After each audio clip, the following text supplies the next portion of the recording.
Here are the top 10 tips on how to speedrun Sisters of Eve Epic Arc as alpha character in 2021. Number 1.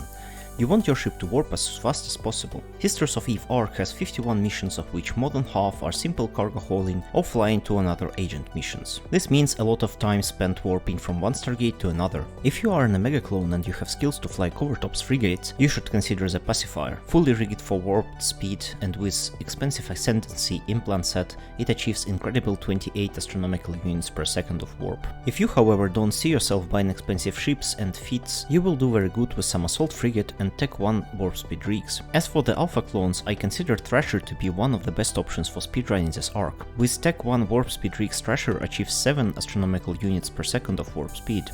2. You don't have to kill every pirate in every mission. Check EVE University wiki pages for Sisters of Eve Arc to see which enemies you have to kill and which one you can leave. 3. Your ship needs to deal instant damage at ranges starting from 25 km. Most combat missions will have pirates spawning 30 to 40 km away from you. With a short dash using a Microwarpdrive, you can get to 25 km in no time and start disintegrating enemies. By the way, I also made a summary of the most challenging encounters of this arc and you can watch it here, as well as the uncut version of the walkthrough. Number 4. Your ship absolutely needs a Microwarpdrive. You will have to move around a lot and every second spent crawling to the next cargo container is one too many. You can also consider using ship with faster base velocity, but don't overdo it. You need to be able to stop within 2.5 km from container reliably. Number 5.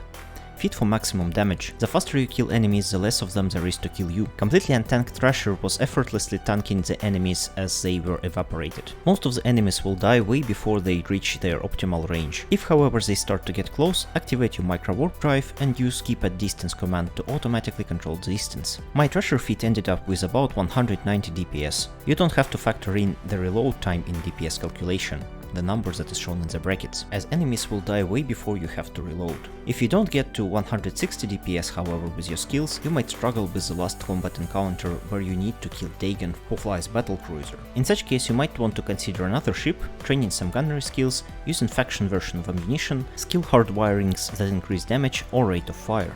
Number 6. Use weapons that allow selection of damage type. The best option is artillery with EMP used against Blood Raiders, Amar ships and Rouge drones, fusion against Angel Cartel and Dagon, and phase plasma against everything else. Haul all types of spare ammo in your cargo and reload for the next mission while warping. Missiles and drones also work, however those will be slower because of damage application delay. Number 7.